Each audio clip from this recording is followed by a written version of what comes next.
आज 1 वर्ष बीत जाने के बाद मुझे ये बड़ा गर्व महसूस होता है कि जो हमारी अर्थव्यवस्था, जो आर्थिक बदहाली पटड़ी से नीचे उतर गई थी, उस अर्थव्यवस्था को हम पटड़ी पर लाने में समर्थ हुए हैं। पहली बार ऐसा हुआ कि दिन का खर्चा चलाने के लिए भी सरकार के पास पैसे नहीं थे। जिम्मेवारी बड़ी थी, लेकिन दायित्व का निर्वाह करना हमारी जिम्मेवारी थी। हमने दिन रात मेहनत की, कोशिश की इस प्रदेश को आत्मनिर्भर बनाया जाए, और इस सोच से हमारी सरकार ने कार्य किया। और आज आत्मनिर्भर हिमाचल की जो नींव हमने रखी थी, उस दिशा में हम आगे बढ़ते जा रहे हैं। हमने पहले ही कैबिनेट में जितने भी सरकारी कर्मचारी बैठे थे, जितने भी अधिकारी थे, जिन्होंने इस प्रदेश में विकास की गाथा लिखी है, इस प्रदेश में विकास की जो भी ईंट लगी है, वहां इन सरकारी कर्मचारी और अधिकारियों का महत्वपूर्ण योगदान था। आर्थिक बदहाली के बाद भी हमने ये निश्चय किया कि हमने ये वादा तो 5 साल के लिए किया है, लेकिन पहली कैबिनेट में हमने जितने भी सरकारी कर्मचारी थे, अधिकारी थे, उन्हें ओल्ड पेंशन स्कीम के तहत लाया गया और उनकी सामाजिक सुरक्षा को उनके अंतिम सांस तक मजबूत किया गया। इसके बाद हमने अपना बजट प्रस्तुत किया। उस बजट में हमने सब कुछ सच्चाई सामने रखी और एक व्यवस्था परिवर्तन के तहत हमने काम करना शुरू किया। कई दकियानूसी कानून थे, कई नियम थे, फाइल आगे जाती थी, वो नियम का हवाला देकर वापिस आ जाती थी। हमने वो सारे नियम जो जनता से संबंधित थे, जो जनता की पीड़ा को दूर करने वाले थे, मैंने उन सब कानूनों को बदल दिया इस उद्देश्य के साथ कि हम समाज के अंतिम व्यक्ति तक पहुंचना चाहते हैं। और यही नहीं, हमारी सरकार ने जब से सत्ता संभाली है, चुनौतियों का सामना किया है।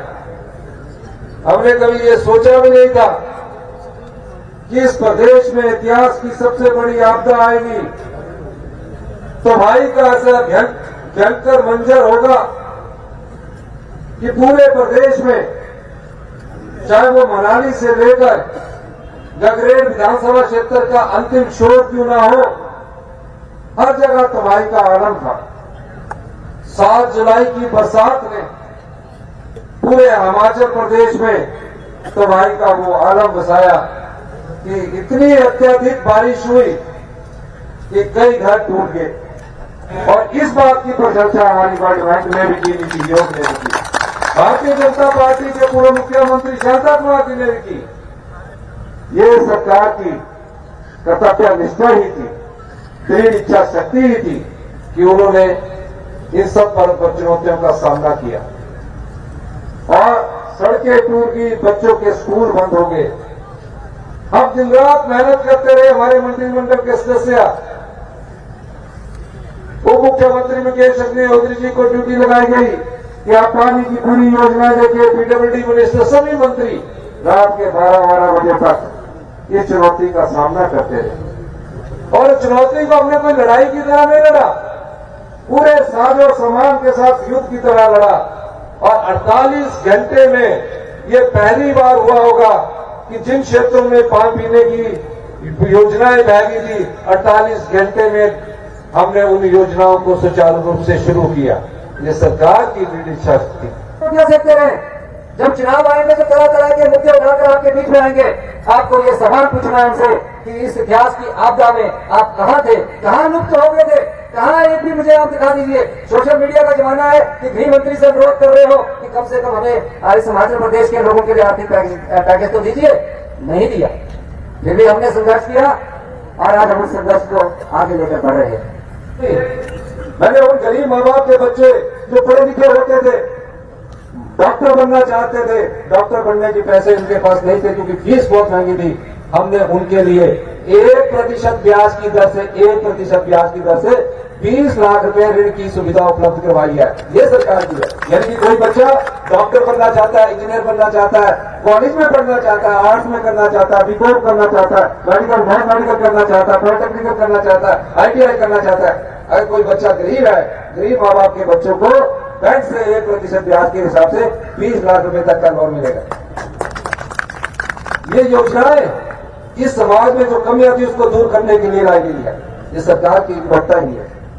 धीरे धीरे हम अपने प्रदेश को आत्मनिर्भर बनाना चाहते हैं।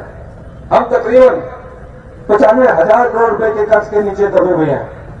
इस सभागार में बैठे जितने भी लोग हैं, ये मत सोचिए कि सरकार पर कर्ज है, वो कर्ज आप पर भी है, आप पर भी है। 1,02,000 रुपए का कर्ज हमारी 75 लाख की जो जनसंख्या उन सब व्यक्तियों पर चढ़ा हुआ है। और अगर हम कर्ज लेते जाएंगे, एक दिन ऐसी स्थिति पैदा होगी कि हमें आने वाले समय में 6-6 महीने तक हम किसी को पेड़ नहीं दे सकते। हमारी सरकार ने उस तरह भी फैसला किया और हम आत्मनिर्भर हिमाचल की ओर आगे बढ़ रहे हैं। 1 साल में जो भ्रष्टाचार के दरवाजे थे, हमने उनको बंद करने की कोशिश की। और जो शराब के ठेके की नीलामी हुई, जिसमें 20% बढ़ाकर आगे दे दिया जाता था, हमने 1 साल के उस नीलामी से 840 करोड़ रुपए का अधिक राजस्व प्राप्त किया। इसीलिए मैं बार बार कहता हूं कि हम सत्ता में सत्ता सुख के लिए नहीं आए हैं, लंबी लंबी गाड़ियों में घूमने के लिए नहीं आए हैं। हम समाज में उस अंतिम व्यक्ति की सेवा करने के लिए आए हैं जो समाज में इस विकास की गति से अछूता रह चुका है। हम करना चाह रहे हैं। 40 साल से एक व्यवस्था चली हुई है, ये सरकार आई, वो सरकार आई, 5 साल बाद इसको बदल दिया, 5 साल बाद उसको चुन लिया। हम उस चीज पर विश्वास नहीं करते। हम सिर्फ आज के लिए विश्वास करते कि आज हमें गांव के अंतिम व्यक्ति तक पहुंचना है, समाज के अंतिम व्यक्ति तक पहुंचना है। हम उस दर्द को जानते हैं जो आपके मन में है, हम उस पीड़ा को जानते हैं जो आपके दिमाग में हमेशा रहती है कि मेरा बच्चा अच्छा पढ़ लिख कर एक अच्छा इंसान बने और अच्छी रोजगार प्राप्त करे। उस दर्द को हम जानते हैं। वो सारी चीजें हम आप लोगों के लिए करना चाहते हैं, लेकिन उसके लिए आपका समय चाहिए। मैंने बार बार कहा है कि 2027 तक हम अपनी अर्थव्यवस्था को पटरी पर लाएंगे और अगले 2032 तक आप याद रखना, ये हिमाचल प्रदेश हिंदुस्तान का सबसे समृद्धशाली प्रदेश होगा, अमीर राज्य होगा। हमारी सरकार उस दृष्टि से कार्य कर रही है, इसमें कोई दो राय नहीं है। हम युवाओं को रोजगार देना चाहते हैं।